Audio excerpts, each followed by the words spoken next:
Good afternoon. पिछले class में solution में हम लोग हेनरीज कांस्टेंट तक पढ़ चुके थे। इस इक्वेशन तक हम पहुंच गए थे, P इज इक्वल टू के एच इंटू एक्स। इस इक्वेशन तक हम लोग पहुंच गए थे।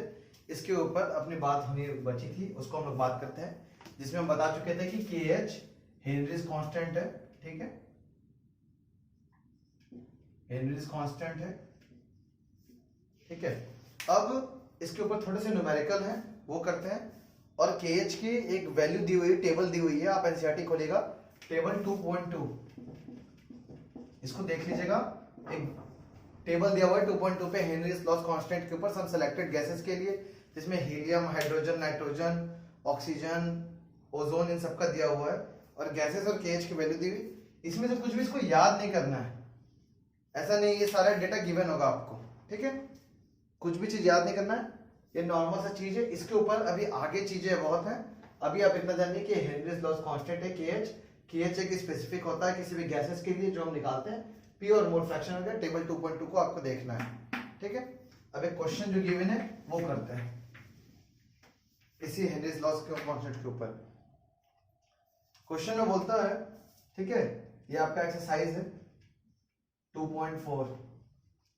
यस 2.4। क्वेश्चन में बोलता है कि N2 gas is bubbled through the water. N2 gas, पहले N2 gas is bubbled through the water at 293 kelvin.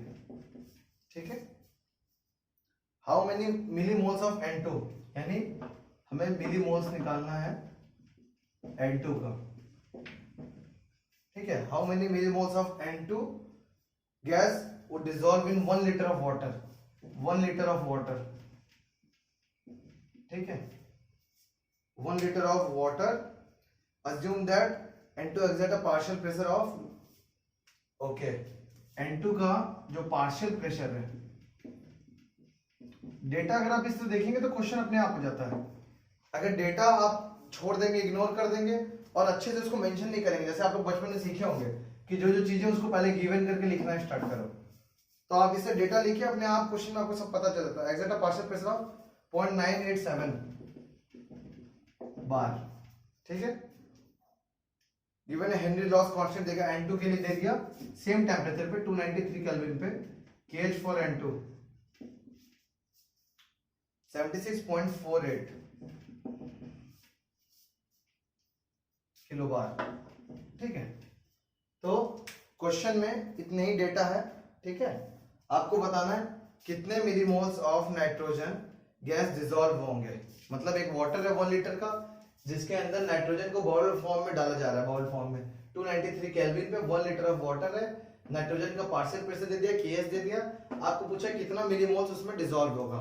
और कोई भी चीज जैसे भी डिसॉल्व होता है प्रेशर वॉल्यूम गैस में, तो हम उसके लिए हमेशा हेनरी के पास जाएंगे। और देखिए ये है, यहाँ पे एक्स क्या था, मोल फ्रैक्शन था। ठीक है, तो सबसे पहले हमें मोल फ्रैक्शन निकालना होगा। मोल फ्रैक्शन जब हम निकालेंगे तो मोल फ्रैक्शन किसका होगा, मोल फ्रैक्शन होगा उस नाइट्रोजन का जो डिसॉल्व हुआ है। ठीक है, तो यहां से आपने देखिए P equal to KH into x. तो क्वेश्चन जैसे सॉल्व किया, अब क्वेश्चन में एक स्टेटमेंट लिखा हुआ है सॉल्यूशन में, the solubility of gas is related to the mole fraction in the aqua solution. जो हम ये लॉ पढ़े थे P equal to KH into x, इसमें यही था कि solubility of gas is directly proportional to partial pressure. ये जो चीजें पढ़े थे, जो 3 स्टेटमेंट मैंने हेनरी का दिया था पिछले वीडियो में है, आप देख सकते हैं। तो solubility of gas is related to the mole fraction in aqueous solution. The mole fraction of a gas in a solution is calculated by Henry's Law's constant. Simple सी बात। अब x ऑफ नाइट्रोजन अगर निकालना है तो सामने partial pressure of nitrogen, nitrogen का partial pressure कितना दिया हुआ है 0.987। ठीक है, 0.987 किलो बार, नहीं बार ओनली।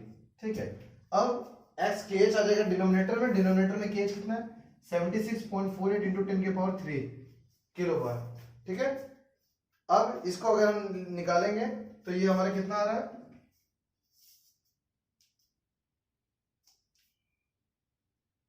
इसको हम निकालेंगे आ रहा है 1.29 इंटू 10 के पावर -5। ठीक है, ये 1.29 इंटू 10 के पावर -5। और एनसीईआरटी में जब आप देखेंगे तो यहाँ पे किलो बार लिखना भूल गया एनसीईआरटी। आंसर सही निकाला है 1.29 इंटू 10 के पावर -5, पर किलो लिखना भूल चुका है, इसलिए यहाँ पे 10 के पावर 3 आएगा, जो कन्वर्ट होकर 10 के पावर -5 में जाएगा। ठीक है। उसके बाद अब उन्होंने लिखा है as 1 litre of water contains 55.5 mole of it. 1 litre of water contain 55.5 mole, ठीक है। 55.5 मोल ये 1 लीटर ऑफ वाटर कंटेनर था। अगर आप इसको निकालोगे तो ये कैसे आएगा, 1 लीटर आप 1000 अपॉन जब 18 करोगे, 18 मोलिकुलर मास ऑफ वाटर कितना था 18, 1000 अपॉन 18 करोगे तो 55.5 आता है, ठीक है। आप इसको याद भी रख लीजिए, पर कोई बड़ी बात है नहीं, कोई भी होगा वो 1000 को 18 से डिवाइड कर ही लेगा। इसको आप डिवाइड करोगे ये आएगा 55.5, ठीक है। तो 1 लीटर ऑफ वाटर कंटेन इतना होता है। अब क्योंकि अब हम इस जगह पे क्यों जा रहे हैं, हमको मोल चाहिए। या ये क्या है, एक्स क्या है, एक्स नाइट्रोजन मोल फ्रैक्शन है और हमें निकालना है मिली मोल ऑफ नाइट्रोजन। तो अगर मोल फ्रैक्शन हमारे पास है और हमें मोल निकालना है किसी का, तो हमें दूसरा मोल चाहिए ना, इसलिए हम अभी वाटर के मोल पे आ गए कि ये 55.5 है। अब एक्स ऑफ नाइट्रोजन क्या होगा, मोल फ्रैक्शन ऑफ नाइट्रोजन, क्या इतना विजिबल है, हाँ है। एक्स ऑफ नाइट्रोजन क्या होगा, number of mole of nitrogen upon number of mole of nitrogen plus number of mole of water, यही होगा। अब number of mole of nitrogen हमें नहीं पता, number of mole of nitrogen नहीं पता, plus number of mole of water कितना है 55.55, ठीक है। और इन सब के सामने वैल्यू क्या है, एक्स ऑफ नाइट्रोजन कितना आया था, ये आया हुआ है 1.29 इंटू 10 के पावर -5, ठीक है। अब इस चीज को, इस इक्वेशन को देखें, कई बार ऐसा आता है, अभी ऊपर का रब कर रहे हैं क्वेश्चन का पार्ट, मिली मोल्स जो निकालना है, बाकी सारा डेटा इधर लिखा होगा, ठीक है। ये देखिए, इस स्टेटमेंट को फिर से लिखते हैं, nitrogen plus number of mole of water equals to हमारा है 1.29 इंटू 10 के पावर -5 और इसको रब कर देते हैं 55.5। अब इसको अगर गौर से देखें तो जो हमारे डिनोमिनेटर में चीज है 55.5 ऐड हुआ है number of mole of nitrogen में, और हमारा रिजल्टेंट क्या है इस इक्वेशन से 1.29 इंटू 10 के पावर -5, मतलब ये बहुत छोटी क्वांटिटी है, ये बहुत ही छोटी क्वांटिटी है। अब इतनी छोटी क्वांटिटी में किसी चीज का हम जो रिजल्टेंट है उसमें हम डिवाइड कर रहे हैं 55.5 का, इसका मतलब क्या है, number of mole of nitrogen क्या है, बहुत कम है, ये बहुत ही ज्यादा कम है। तो जब ये बहुत ज्यादा कम हो गया तो 55.5 बहुत ज्यादा बड़ा नहीं रहेगा number of mole of nitrogen से, इससे बहुत ज्यादा बड़ा हो जाएगा। तो इस इक्वेशन को सॉल्व करने के लिए ऐसा नहीं है कि आप यहां से क्रॉस मल्टीप्लाई करके number of mole of nitrogen निकालोगे तो नहीं आएगा, मैं आपको भी दिखाऊंगा भी क्या आएगा। बट ये जो हम एज्यूम करते हैं, क्यों करते हैं मैं बता रहा हूं कि ये वैल्यू बहुत छोटी है और हम इसको डिनोमिनेटर में ऐड करने जा रहे हैं क्योंकि number of mole of nitrogen बहुत ही छोटा है। तो ये चीज क्या होगा, ये number of mole of nitrogen neglect हो जाएगा। अब नेग्लेक्ट होते ही नीचे क्या आ जाएगा हमारा 55.5, ठीक है, 55.5 इक्वल टू 1.29 इंटू 10 के पावर -5। यहां से अगर हम निकालें number of mole of nitrogen कितना आ जाएगा, तो 7.16 इंटू 10 के पावर -4, ठीक है। ये देखो number of mole of nitrogen बहुत कम है। अब मैं वो गलती सब कर लूं जो आप लोग करने वाले तो ज्यादा अच्छा होता है, तो मैं उसको बिना नेग्लेक्ट किए आपको करके एक बार दिखा देता हूं, जिससे कि आप लोग दूसरी बार कभी ना करो, वो आपके दिमाग में चीजें आ जाए कि अगर आप गलती से उस रास्ते पे चले भी जाओ तो कैसे आपको पता हो कि वहां से भाग जाना है, ठीक है। आइए इसको देखते हैं, number of mole of nitrogen equal to, अगर इसका मल्टीप्लाई करें number of mole of nitrogen into 1.29 into 10 के power -5 plus 55 into 5 into 1.29 into 10 के पावर -5, ठीक है, ओके। अब इसको इस साइड करते हैं तो number of mole of nitrogen common हो जाएगा, 1 माइनस 1.29 इंटू 10 के power -5 equal to 55.5 into 1.29 into 10 के पावर -5। अब देखिए ये चीज तो मल्टीप्लाई में, इसको नेगलेक्ट नहीं कर सकते। इसको देखिए 1 में से हमको माइनस करना है 1.29 इंटू 10 के पावर -5, यानी कि 1 में से हमको माइनस करना है 1 2 3 4 1 में से हमको इस वैल्यू को माइनस करना है। ऑब्वियसली रिजल्ट में कुछ अंतर आएगा, पर ये कितना है, ये 0.9999 है। तो इस चीज को आप नेगलेक्ट कर सकते हैं, इस चीज को नेगलेक्ट कर सकते हैं। अब इसी चीज को मैं बता रहा था कि अब ये 1 से माइनस हुआ, आप देखिए इस जगह पे ये जो मल्टीप्लाई हुआ है ये इतनी छोटी क्वांटिटी है n/2 कि कोई उसका मतलब नहीं है, इसीलिए मैं बोला था नेगलेक्ट कर दीजिए। अब इसको आप माइनस करके भी डिवाइड करेंगे, आंसर सेम आएगा। बहुत आंसर में चेंज होगा, जैसे 7.16 है, हो सकता है 7.15 आ जाए, इंटू 10⁻⁴, और कुछ नहीं होगा। ठीक है, तो अभी आप समझिए, आप कभी ऐसे सिचुएशन में फंसे, इससे अच्छा यहाँ पे नेगलेक्ट कर ले चीजों को देख के। आई होप ये चीज समझ में आई होगी। ठीक है, number of mole of nitrogen. अब ये आंसर आ गया, बट आंसर क्वेश्चन क्या पूछा था, मिली मोल्स ऑफ नाइट्रोजन हमें बताना है। तो number of millimoles of nitrogen कितने होंगे, मिली मतलब 10⁻³ 10⁻³ इसमें से निकाल देते हैं, तो कितना आ जाएगा, 10⁻³ निकाल देंगे, 10⁻0.716 मिलीमोल। ये हमारा क्या आ जाएगा, number of mole of nitrogen, number of millimoles of nitrogen. ठीक है, number of moles of millimoles of nitrogen आ गया। तो ये ऐसे क्वेश्चन है, अगर इस क्वेश्चन को सोचे तो सिंपल सा है। उसने बोला कि आपको number of moles millimoles of nitrogen निकालना है, और KH दे दिया और पार्शियल प्रेशर दे दिया, तो P = KH × X कर सकते हो। हेनरी कांस्टेंट भी दिया हुआ है, P भी दिया हुआ है, X क्या, मोल फ्रैक्शन।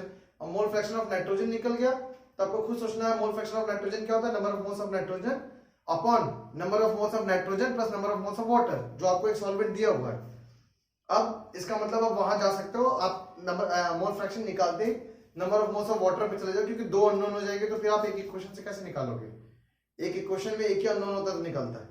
ठीक है, तो आराम से आप उस पर ऐसे फिर नंबर ऑफ मोल्स वाटर का पुट करके, और कभी भी 1 लीटर ऑफ अगर दे दिया वाटर, तो आप उसको 55.5 मोल्स सीधे कर सकते हो।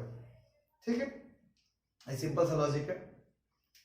ओके, नेक्स्ट थोड़ा आगे चलते हैं, हेनरी के बारे में ये जो बताया है वो भी कर लेते हैं।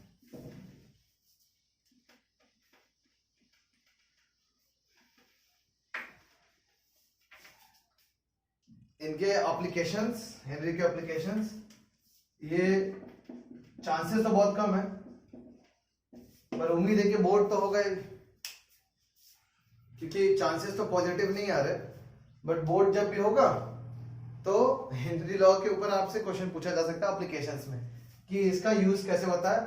और मैक्सिमम केसेस में ये जेईई मेंस में क्वेश्चन आ जाते हैं, क्योंकि जेईई मेंस में जब भी क्वेश्चन आएगा तो वो आपके एनसीईआरटी की एक लाइन से आ सकते हैं, कहीं से भी पूछ सकते हैं वो। एप्लीकेशंस में जो सबसे पहला एप्लीकेशन दिया है कि to increase the solubility of CO2 in soft drink and soda water, the bottle is sealed under high pressure. अब प्रेशर बढ़ाने से क्या होता है, सॉल्युबिलिटी बढ़ती है, तो उसमें हेनरी का हम लोग यूज करते हैं CO2। जैसे कि आप कोल्ड ड्रिंक जो पीते हो, उसमें वो CO2 होता है जो ऊपर उठता है, नीचे से बबल्स बबल्स बबल्स। कोई ऐसा भी हो सकता है बेवकूफ इंसान जो बोले कि वो ऑक्सीजन होता है, नहीं, वो CO2 होता है। ठीक है, तो सॉफ्ट ड्रिंक्स हो गया, सोडा वाटर हो गया, हर जगह यूज होता है। बट आप इस तरह आप ले जाके CO2 को वाटर में डालोगे तो तुरंत नहीं निकल जाएगा, तो उनको बहुत सील्ड पैक करते हैं बहुत अच्छे खासे प्रेशर पे। ठीक है, और इसको आप लाइव भी देखे होगे, जो जलजीरा या कुछ भी बनाते हैं तो आप देखोगे वो इस तरह कप लगा के और इसे दबाते रहते हैं, पट से कुछ आवाज करता है, वो एक प्रेशर पे ही उसको करते हैं, तभी अंदर CO2 उसमें फैल जाता है। ठीक है, अब एक तो एप्लीकेशन में आपका CO2 है कि सॉफ्ट ड्रिंक हो गया, कोल्ड ड्रिंक हो गया, हर जगह पे CO2 का यूज करते हैं, हाई प्रेशर पे सील्ड करते हैं। दूसरा स्कूबा डाइवर्स, ये थोड़ा इंपॉर्टेंट है। अब स्कूबा डाइवर्स क्या होते हैं, आप पानी के अंदर जाओगे, आप पानी के अंदर लेवल से नीचे जाओगे, तो आप लोग पढ़ रहे हो ना, इससे आपका प्रेशर बढ़ता जाएगा बढ़ता जाएगा बढ़ता जाएगा, हाइट के हिसाब से प्रेशर बढ़ता जाता है, तो आप बहुत नीचे जा रहे हो, कोई प्रॉब्लम नहीं है। अब जैसे ही प्रेशर बढ़ेगा, जैसे एनसीईआरटी में लिखा है, ये लाइन पढ़ते हैं, समझिए, scuba divers must cope with high concentration of dissolved gases while breathing air at a high pressure under water, यानी पानी में बहुत हाई प्रेशर पे जब जाएंगे, increased pressure increases the solubility of atmospheric gases in blood. अब आपका blood क्या है, लिक्विड है। ठीक है, अब गैसेस जो भी हैं, जब प्रेशर बढ़ा, जैसे कि अभी कोल्ड ड्रिंक के साथ हो रहा था, तो जो भी गैसेस होंगे वो मिक्स हो जाएंगे। आप ऑक्सीजन भी ले रहे हो ना, ऑक्सीजन बहुत ज्यादा मिक्स होने लगेगा किसमें, ब्लड में आपके। ठीक है, मिक्स होने लगेगा, तो उसी की बात कर रहा है कि solubility of atmospheric gases in blood when the drivers comes out towards the surface, यानी कि जब ड्राइवर्स सरफेस की तरफ आने लगेगा तो क्या होगा, प्रेशर डिक्रीज करेगा, प्रेशर बहुत तेजी से डिक्रीज करने क्योंकि वो ऊपर आ रहा है, ठीक है। अब जब ऊपर आना शुरू होगा तो जितना भी डिसॉल्व हुआ था हाई प्रेशर पे वो हटना शुरू होगा, the pressure gradually this release the dissolve gases and leads the formation of bubbles of nitrogen in the blood. तो इससे क्या होगा कि उसके हटते ही क्या हो जाएगा, बबल्स बनना स्टार्ट हो जाएगा, जो डिसॉल्व गैस था वो हटेगा तो बबल बनेगा। और बबल का अगर आपके ब्लड में किसी भी नस में किसी भी वेन्स में अगर ब्लड बबल्स बन गए तो ये एक बीमारी बता रहे bends which are painful and dangerous to life. तो वो ऑब्वियस सी बात है, मैं आपको ऐसे बता देता हूँ, सबको पता होगा कि ये हॉस्पिटल में सिरिंज यूज करते हैं, तो आप देखोगे कि सिरिंज लगाने के पहले उसको ऊपर करके पूरा उसको प्रॉपर्ली नॉक करके सब कुछ करके सारे बबल बाहर कर देते हैं, कितना भी दवा कैसा भी हो उसको बाहर जरूर फेंकते। क्यों? क्योंकि बबल ना जाए, अगर बबल जाता है तो आपको प्रॉब्लम हो सकती है, हार्ट अटैक आ सकता है, बहुत सारी चीज आ सकते हैं, क्योंकि पूरा एक सिस्टम में गड़बड़ी कर देगा एक बबल, ठीक है, पूरा अच्छे से फ्लो होता है ना। तो इसमें इन्होंने बोला है कि the blood capillaries and creates a medical condition known as bends. अगर तो ये याद रखिएगा, ड्राइवर्स जब नीचे जाते हैं तो उनको प्रॉब्लम नहीं होता, क्योंकि ऑक्सीजन अगर ब्लड में घुलेगा तो कोई बात नहीं है, कोई प्रॉब्लम नहीं, इशू नहीं है। बट जब वो ऊपर आते हैं तो प्रेशर कम होता है। अब जब प्रेशर कम होता है झटके से, तो जितने गैस मिले होते हैं वो वापस ब्लड से निकलते हैं, तो जब वो निकलते हैं तो बबल के फॉर्म में निकल जाते हैं, तो प्रॉब्लम होती है। तो स्कूबा डाइवर्स का एग्जांपल भी बहुत इंपॉर्टेंट है। और बस इस बेंड्स को बचाने के लिए, जो ये बीमारी होती है इसको बचाने के लिए, टॉक्सिक इफेक्ट होता है एक तरह से कि आदमी की डेथ हो जाती है, इसको बचाने के लिए द टैंक्स स्कूबा डाइवर्स जो होते हैं उनके अंदर डाइल्यूटेड सिर्फ ऑक्सीजन नहीं डालते हैं। सिर्फ ऑक्सीजन डालेंगे तो उसका, क्योंकि ऑक्सीजन ही इनहेल कर रहे सिर्फ ना, तो उसके साथ हीलियम डालते हैं, सबके परसेंटेज दिए हैं, और ये बहुत अच्छा जेईई मेंस के हिसाब से क्वेश्चन बन सकता है, ठीक है। 11.7% हीलियम है, 56.2% नाइट्रोजन है और 32.1% ऑक्सीजन है, ठीक है। तो नाइट्रोजन बहुत ज्यादा डाल देते हैं, तो नाइट्रोजन क्या करता है, उस चीज को संभाल देता है, नाइट्रोजन ब्लड के अंदर जाता है और उस चीज को, क्योंकि थोड़े आइडियल हो जाते हैं ना ये सब, हीलियम भी गैस है, तो ये सब आपके बॉडी में मिलेंगे नहीं ब्लड के अंदर इतनी जल्दी, जितना जल्दी ऑक्सीजन मिल जाएगा, ठीक है। अब इन्होंने एक और एग्जांपल दिया, high altitude the partial pressure of oxygen is less than that in ground level. Obvious सी बात है, आप जैसे जैसे ऊपर जाते हो, मूवीज देखते होगे, सीरियल्स देखते होगे, आप जैसे जैसे ऊपर जाते हो तो क्या होता है कि प्रेशर क्या होता है, घटने स्टार्ट हो जाता है, partial pressure of oxygen is less, oxygen कम होता है at that ground level. This leads to the low concentration of oxygen in the blood and tissues of people living in high altitude और climbers, जो पहाड़ चलते हैं, जो climbers होते हैं, जो पहाड़ के ऊपर चढ़ रहे हैं, जो माउंट एवरेस्ट पे जाते हैं, सबके साथ क्या होता है, जब वो वहां जा रहे हैं तो हाई एल्टीट्यूड पे जाते हैं, ठीक है, तो ऑक्सीजन का लेवल कम हो जाता है, ऑक्सीजन का बहुत कम होता है। तो देखो, low blood oxygen causes climber to become weak and unable to think clearly. Symptoms of condition anorexia, इसके बारे में बहुत अच्छा, आप इसके बारे में अगर देखेंगे, थोड़ा इंटरेस्टिंग करना है पढ़ाई, तो आप YouTube पे वीडियो देख सकते हैं अनोक्सिया के ऊपर, कि हाई एल्टीट्यूड पे जब लोग होते हैं तो ऑक्सीजन की कमी के कारण वो कुछ भी बोलते हैं, कुछ भी समझते नहीं है, ठीक है। तो ये इसको आप समझ सकते हैं, वहां से देख सकते हैं, ठीक है। अब ये सारे एप्लीकेशंस किसके हैं, हेनरीज लॉज के हैं, ठीक है।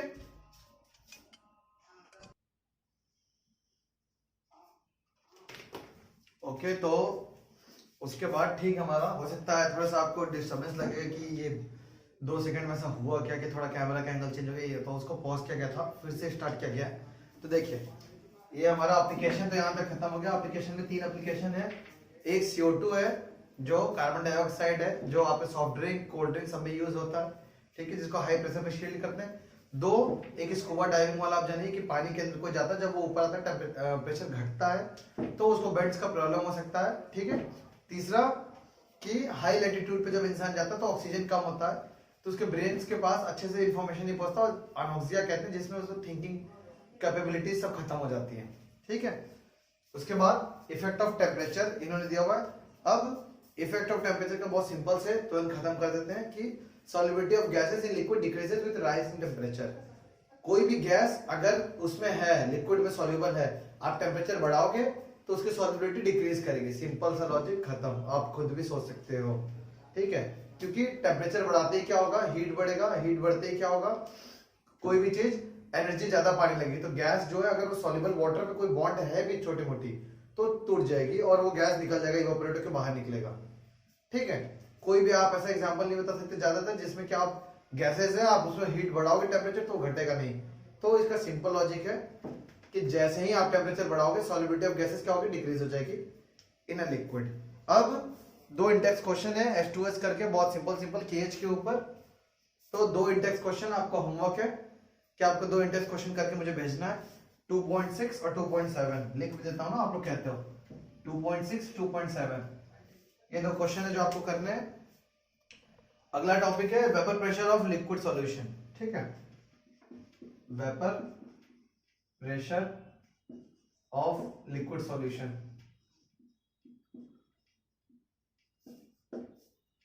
ठीक है, ये अच्छी राइटिंग में नहीं होगा, आपको समझ में नहीं आ रहा होगा, कोई बात नहीं, तो सुनने पर भी फोकस कीजिए। दो बार मैं बोल चुका हूं vapour pressure of liquid solution. ठीक है, जब कुछ ऐसा लिखना होगा जो कि बहुत इंपॉर्टेंट होगा तो उसको मैं जल्दी नहीं लिखूंगा। तो vapour pressure of liquid solution, इसके ऊपर जा रहे हैं। तो सबसे बेसिक चीज कि कोई भी लिक्विड सॉल्यूशन है, अब लिक्विड सॉल्यूशन है तो उसमें सबसे पहला चीज क्या होगी कि जो सॉल्वेंट है वो लिक्विड होगा, तभी तो लिक्विड सॉल्यूशन है। और सॉल्वेंट ही डिसाइड करता है ना कि रिजल्टेंट सॉल्यूशन कैसा होगा। तो जो इसमें लाइन लिखी है, थोड़ा सा लाइन पढ़ देते हैं ताकि आप लोग को डिटेल थोड़ा सा मिल जाए। लाइन ये है, liquid solution are formed when solvent is a liquid, the solute can be gas और लिक्विड और solid, solution of gases in liquid have already been discussed. जो भी solution of gases in liquid ये हम लोग ठीक पीछे डिस्कस करके आ चुके हैं। ठीक है, we shall discuss the solution of liquid and solids in a liquid. अब जो हम जा रहे हैं हमको सॉल्यूशन में डिस्कस करेंगे हम किस पे, सॉल्यूशन के अंदर लिक्विड के अंदर हम सॉलिड और लिक्विड का देखेंगे। ठीक है, लिक्विड के अंदर गैस का हम लोग अभी पीछे कर चुके हैं सारा।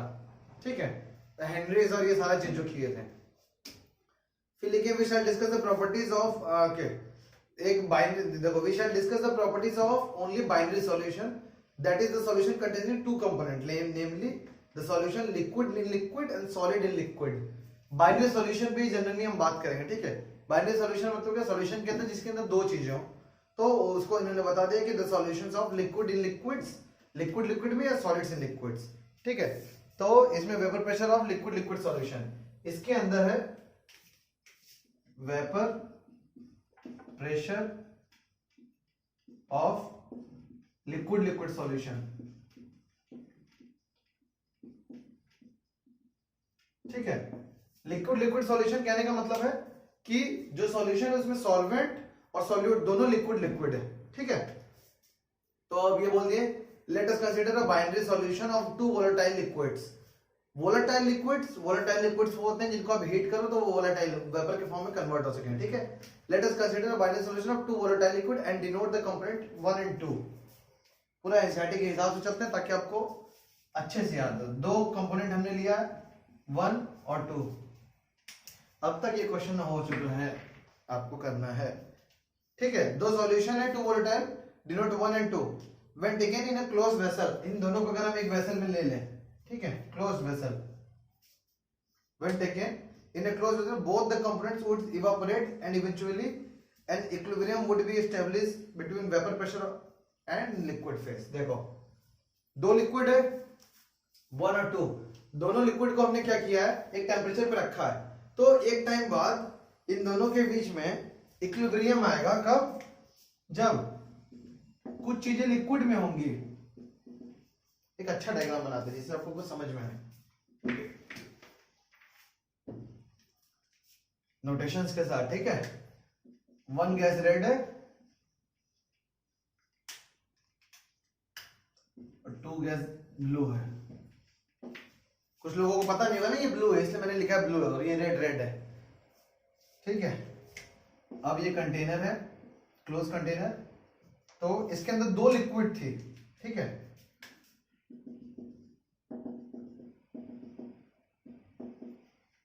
ये एक लिक्विड 1 है, सॉरी 2 है और एक 1 है। ये दो लिक्विड है, बट इसमें हमको देखना क्या है, ये तो लिक्विड फेज में है। अब यहाँ पे टेम्परेचर होती है, ये दोनों के दोनों वोलेटाइल कंपोनेंट है, दोनों के दोनों क्या होंगे, वेपर फॉर्म में जाएंगे। अब वेपर फॉर्म में जाएंगे तो कुछ फॉर्म में ऐसे होंगे वेपर में,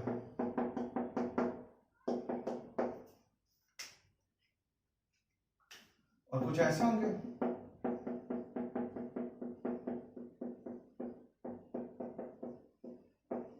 ठीक है, अब इस डायग्राम को देखिए, समझिए।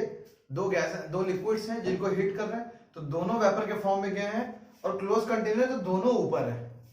ठीक है, अब नेक्स्ट लाइन जो ये एनसीईआरटी बोला वो आपको समझ में आएगा।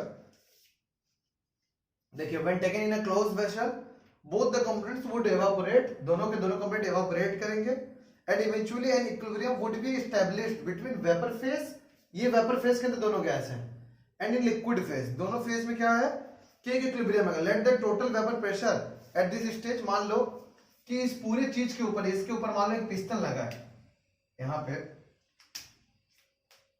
पे पिस्टन लगा देते हैं। ठीक है, तो यहां से प्रेशर पता चल सकता है ना कि कितना है। ठीक है, अब यहां से जब प्रेशर पता लग सकता है तो मानते हैं कि टोटल प्रेशर हमारा पी टोटल है। ठीक है, let the total pressure be P total. ठीक है, उसके बाद ये कंप्लीट सिस्टम का जो प्रेशर आया P total and P1 P2 are the vapour pressure. देखो, अब इसमें एक चीज थोड़ा अच्छे से देखना, ये देखो P1 और P2 ये इनके प्रेशर्स हैं जो कि वेपर प्रेशर है। यहाँ पे जो वेपर के फॉर्म में है उसी का ना प्रेशर आएगा। कोई भी चीज के ऊपर, पिस्टन के ऊपर प्रेशर आ रहा है तो लिक्विड थोड़ी उसको ढकेल रहा है, उसको वेपर ढकेल रहा है ना। जैसे कि अरे इतना समझ ही सकते हो, फिर भी भगोने के ऊपर अगर आप पानी उबालते हो और भगोने का ढक्कन से आपने कवर किया हुआ है तो उसका जो कवर हिलता है उसको, उसके लिए कौन रिस्पॉन्सिबल है? वो पानी थोड़ी रिस्पॉन्सिबल है। जो पानी इवापोरेट होके वेपर के फॉर्म में गया वो उसको ढकेलता। तो ठीक है, पार्शियल प्रेशर 1 और 2 इसका हो गया। अब पार्शियल प्रेशर इनका आ गया, और क्या है the partial pressure related, partial pressure किससे रिलेटेड होता है? मोल फ्रैक्शन से, x1 x2, ये हम हेनरी से जानते हैं। ठीक है, अब देखें आगे, यहां पे हमारे बड़े अच्छे से एक साइंटिस्ट हैं, उन्होंने एक रिलेशनशिप दिया, the relationship known as Raoult's law. बहुत ही ज्यादा इंपॉर्टेंट, देखो इसको अच्छी राइटिंग में लिखे ना, इसको अच्छी राइटिंग में लिखे ताकि सबको समझ में आ जाए। राउल्ट्स लॉ बहुत इंपॉर्टेंट है। क्या मैंने स्पेलिंग गड़बड़ लिख दी इतने बड़े इंसान की? RAOULT से लिखा। ठीक है, तो फॉर इनका स्टेटमेंट क्या है, स्टेटमेंट भी लिख देता हूं। वैसे एनसीईआरटी में आप पढ़ोगे तो वो डार्क करके ऑलरेडी लिखा हुआ है, तो लिखता हूं फॉर अ सॉल्यूशन। ठीक है, for a solution of volatile liquid, for a solution for a volatile liquids the partial vapor pressure of each component, the partial vapor pressure of each component, the partial vapor pressure of each component in the solution is directly proportional to mole fraction. In the solution is directly proportional का sign लगा देते हैं, please समझ जाओ, ना लिखा हमसे, directly proportional to its mole fraction. ठीक है, तो अब इससे राउल्ट्स लॉ से हम अगर देखें तो बहुत सिंपल सी चीज है, जो हमने हेनरी लॉ लिखी थी P = KH × X, अगर आप ऐसे भी देखो तो देखिए X क्या, मोल फ्रैक्शन, मोल फ्रैक्शन का कोई यूनिट नहीं है। KH क्या होता है? प्रेशर, ये भी क्या है? प्रेशर। तो KH यहाँ पे हेनरी क्या था? प्रेशर ही था। और ये राउल्ट्स लॉ इसी चीज को बोला, the for a solution volatile liquid the partial vapour pressure of each component यानी P is directly proportional to the mole fraction. तो यहाँ पे एक प्रेशर आ जाएगा कांस्टेंट पे। ठीक है, अभी देखो ये सारा चीज हो गया। अब इनको मिटाते हैं, राउल्ट्स लॉ रहेंगे, ये भी रहेंगे। अब ऊपर देखते हैं, स्टेटमेंट थोड़ी देर में मिटा देंगे। कोई स्टेटमेंट देख नहीं रहा होगा फिर भी मिटा देंगे, ऐसा दिखाते हुए कि आप लोग देख चुके हो और समझ चुके हो। तो राउल्ट्स लॉ क्या बोले? P1 is directly proportional to X1। ठीक है, partial vapour pressure of each component, each component यानी दो प्रेशर थे P1 P2, तो P1 is directly proportional to X1। तो अगर हम यहां से कांस्टेंट हटाते हैं तो ये आता है, एक P1 नॉट करके आएगा, इसको याद रखिएगा, एक कांस्टेंट बार। ठीक है, ये क्या है? अब P को P, ये सबसे इंपॉर्टेंट चीज है। ठीक है, इसके बारे में मैं लिखता हूं, ये बहुत इंपॉर्टेंट है क्योंकि क्वेश्चन में लैंग्वेज से ही आपको पकड़ना होगा क्या गिवन है। अब इसको क्या बोलते हैं, P1 not is the vapour pressure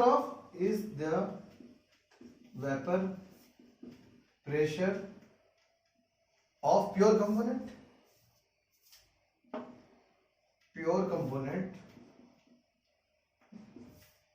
one at the same temperature.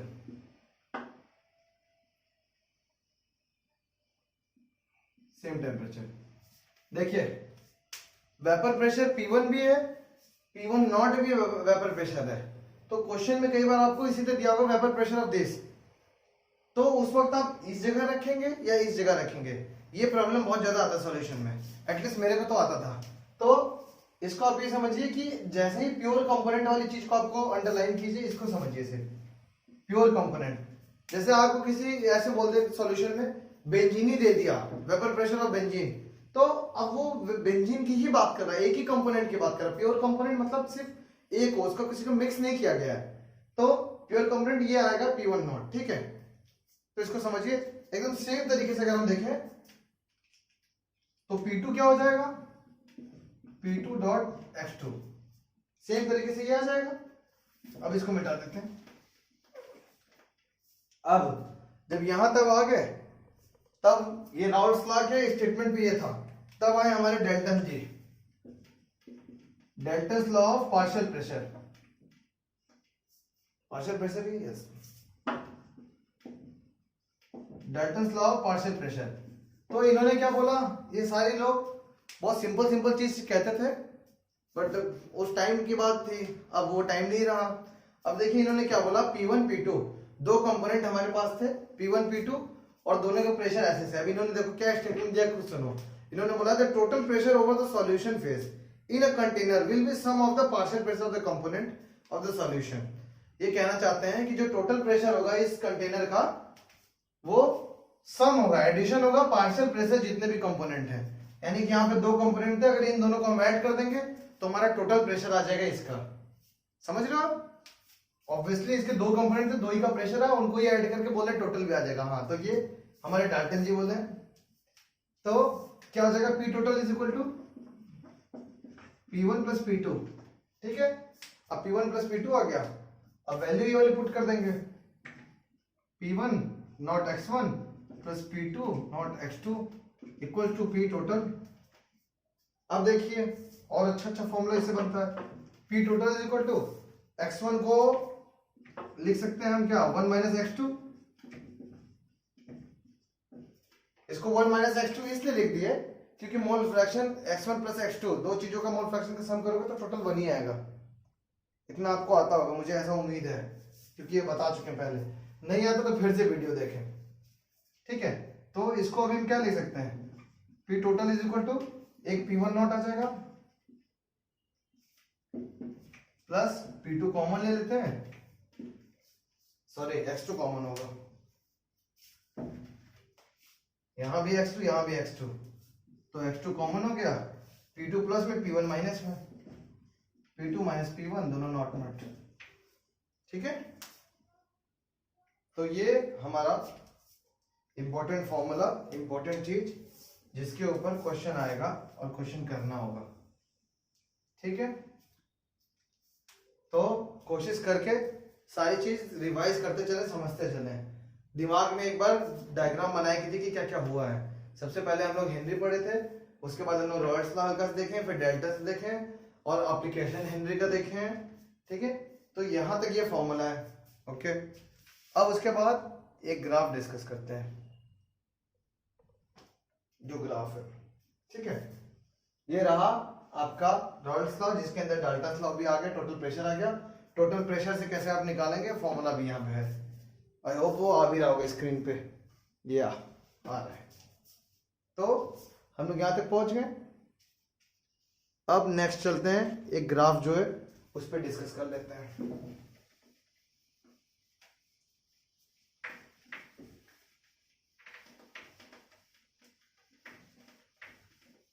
ठीक है, एक ग्राफ प्लॉट करते हैं। देखिए काफी बेसिक सा ग्राफ है और समझना भी बहुत इजी है, ठीक है। ये मानिए ये वाला जो लाइन है ये वेपर प्रेशर का है, पता नहीं इसको देख के लोग क्यों सोचते हैं कि बहुत टफ है, पर बहुत सिंपल सा है ये। वेपर प्रेशर का ये लाइन है, ये मोल फ्रैक्शन का लाइन है, एक्स एक्सिस वाई एक्सिस, ये मोल फ्रैक्शन का, ठीक है। अब इसको ऐसे एज्यूम कीजिए x1, अगर हम मोल फ्रैक्शन इस जगह पे, अगर मोल फ्रैक्शन हम 1 का x1 1 ले रहे हैं, यानी 1 ले रहे हैं, इसका मतलब क्या है कि दूसरा वाला क्या होगा 0, तो यहाँ पे x1 ही सिर्फ है, सिर्फ x1 है, x2 है ही नहीं यहाँ पे। तो अगर x2 है ही नहीं, x1 है, तो जो इसका प्रेशर होगा वो प्योर कंपोनेंट का ही प्रेशर होगा ना, क्योंकि एक ही कंपोनेंट है जिसका मोल फ्रैक्शन 1 है, बस वही कंपोनेंट है। अगर किसी की चीज का भी मोल फ्रैक्शन 1 आता है, इसका क्या मतलब, वही सिर्फ है, तो इसका जो प्रेशर आएगा वेपर प्रेशर वो प्योर होगा। तो मान लेते हैं यहाँ पे ये होगा, इस टाइम पे x1 के टाइम पे क्या प्रेशर होगा, P01। देखो कैसे हम उल्टा लिख रहे हैं, 1 यहाँ P0 यहाँ, फिर से गलत कर दिए, पहले से ही लिखे थे, जब गलत देखते हैं तो याद आता है कि ओह गलत कर दिए। देखो P1 हो गया नॉट, तो ये प्योर कंपोनेंट का प्रेशर आया। बट अब हम इस साइड जा रहे हैं मोल फ्रैक्शन, अब हम सोचते हैं इसको बस करने का यही तरीका कि यहाँ पे सोचो x1 0 हो गया, x2 हो गया 1, अब x1 हम बोल रहे हैं इस जगह पे खत्म हो गया और x2 आ गया पूरी तरीके से, तो मान लो एक इसका प्रेशर होगा, वो भी प्योर होगा जैसे ये था P2। तो अगर इनको हमको जोड़ना होगा तो भाई ऑब्वियस इनका प्रेशर ऐसे हो गया, ठीक है, कोई बात नहीं। अब अगर यहाँ पे ये आया और ये जो लाइन बना ये क्या है, इन दोनों का समेशन, पूरे टाइम इस जगह पे क्या होगा, ये होगा P total, P1 not plus P2 not, summation total pressure का ये ग्राफ हो गया। इसको आप ऐसे से कर दो, जोड़ दो इस जगह से, ये एनसीईआरटी में दिया हुआ और आपके एग्जाम में भी कई बार आता है, तो होना चाहिए, ठीक है। अब यहाँ पे अगर इस तरह आप बनाएंगे तो देखेंगे P1 इधर लिखा हुआ है, P2 इधर लिखा है, देखिए ये P2 लिखा हुआ है, ये P1 है, ठीक है। अब ये जो हमने पूरा प्लॉट कर दिया, इसको अब समझाते हैं जो एनसीईआरटी में लाइन लिखा है, ठीक है। A plot P1 versus P2, mole fraction x1 x2, solution gives इतना this linear, okay, assuming that component 1 is less volatile than,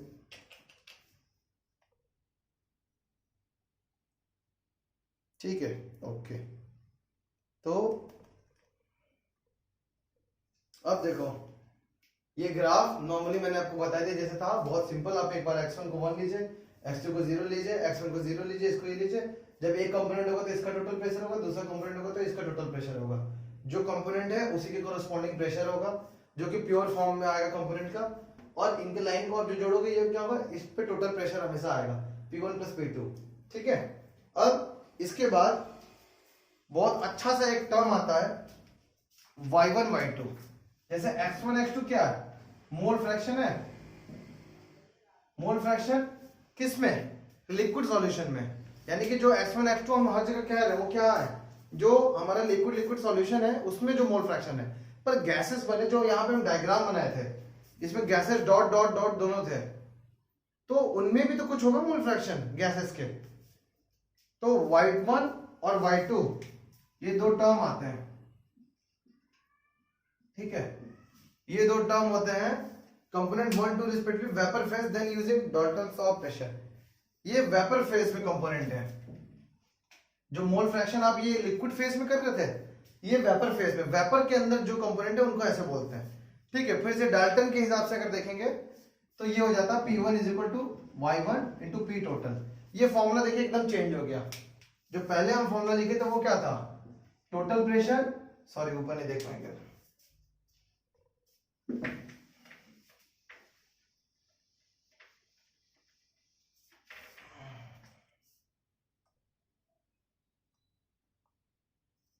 ठीक है।